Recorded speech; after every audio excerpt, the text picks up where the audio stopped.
Senhor presidente da mesa do Congresso Nacional, excelentíssimo senhor senador Rodrigo Pacheco, presidente do Supremo Tribunal Federal, senhor ministro Luiz Fux, presidente da República de Portugal, excelentíssimo senhor Marcelo Rebelo de Sousa, excelentíssimo senhor presidente da República de Cabo Verde, excelentíssimo senhor José Maria Pereira Neves, presidente da República de Guiné-Bissau, excelentíssimo senhor Umaro Sissoko Embaló,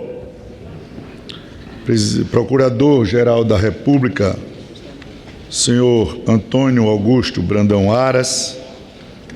Queria saudar também o presidente do Tribunal Superior Eleitoral, o senhor ministro Alexandre de Moraes, saudar ainda o ministro Dias Toffoli, do Supremo Tribunal Federal, a ministra presidente do STJ, Maria Tereza, e ao ministro Humberto Martins, saudar aqui representantes do Poder Executivo, ministro de Relações Exteriores, ministro da Educação.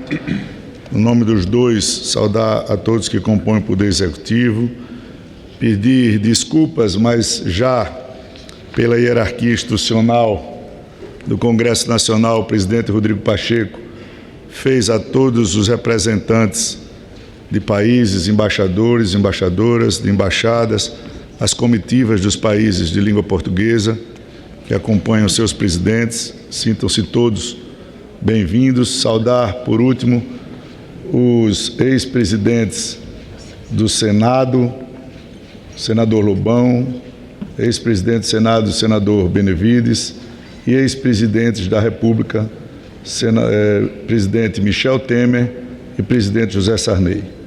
No nome dos dois, saudar a todos os senhores e senhoras que se fazem presentes nesta sessão conjunta do Congresso Nacional, senadores e deputados, senadoras e deputadas. Há 200 anos, o Brasil se tornava independente de Portugal e inaugurava o processo de emancipação política e econômica que nos tornaria a grande nação que somos hoje. Para que esse processo tivesse início e evoluísse, houve uma série de eventos, movimentos e personagens articulados de maneira a selar nosso destino de país independente. Nesta sessão solene do Congresso Nacional, em que os poderes da República Brasileira celebram o bicentenário da independência, gostaria de ressaltar a participação do Poder Legislativo no processo que culminou com o histórico 7 de setembro de 1822.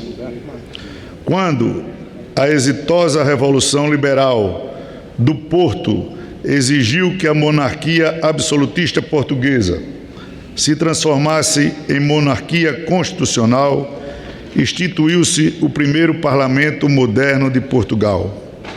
As Cortes de Lisboa, incumbidas de escrever a primeira Constituição portuguesa.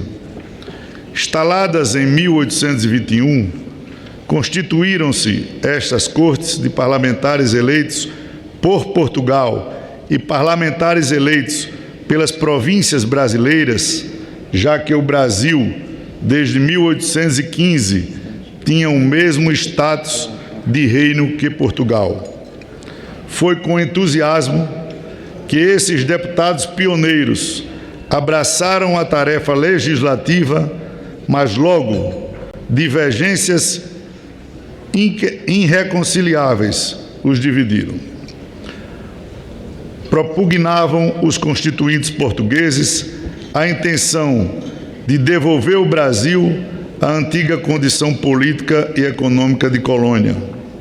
A rejeição de tal proposta provocou discussões acirradas, assim como manifestações contundentes dos parlamentares brasileiros. evidentemente contrários a tal ideia.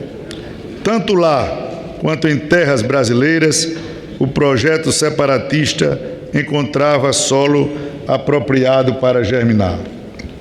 Senhoras e senhores, se por um lado as cortes abrigavam um conflito de interesses que não encontrou consenso, por outros foram inspiração para que nosso país estabelecesse seu próprio parlamento. Esta instituição, que serve à nossa democracia há quase 200 anos, dando voz ao povo por meio de seus representantes. Não me posso excusar da lembrança de que a participação brasileira nas Cortes de Lisboa representou um marco importante na evolução da nossa estrutura política, na consolidação da divisão entre os poderes e na solidificação da experiência do voto no Brasil. Este ano do bicentenário da independência brasileira coincide com o ano de eleições presidenciais e de eleições legislativas federais, distritais e estaduais. Destaco, portanto, a chance de os cidadãos brasileiros, por meio do seu voto consciente, fortalecerem nossa democracia e este parlamento, de modo que ele continue a exercer a importante tarefa de acolher diferentes aspirações e transformá-las em balizas coletivas. Diretrizes que beneficiem toda a sociedade, de modo justo e equânime, e contribuam para o desenvolvimento deste país. As celebrações do bicentenário da independência nos têm convidado a refletir sobre a nação que construímos nos últimos 200 anos. Olhando para o futuro, que país construiremos nos próximos 100 anos? Que Brasil desejamos que seja celebrado no tricentenário da independência? Desde 2017, a Câmara dos Deputados tem promovido estudos, eventos e debates em torno dos 200 anos da independência do Brasil. Foram realizadas 6 importantes exposições, publicada série de livros pelo selo Edições da Câmara, exibida animação em projeção imersiva, produzidos podcasts, lançados selos comemorativos em parceria com os Correios, efetivada a iluminação do Congresso Nacional em verde e amarelo e promovido o seminário O Movimento da Independência. Ontem e hoje, 200 anos independência do Brasil. Cumprimento os nobres deputados, o ex-deputado Evandro Gussi e o deputado Henrico Mizassi, respectivamente presidentes da primeira e da segunda Comissão Especial Curadora do Bicentenário da Independência do Brasil, assim como os demais membros pelo trabalho primoroso e por valorosas iniciativas que muito contribuíram para a relevância da comemoração do bicentenário da independência no país.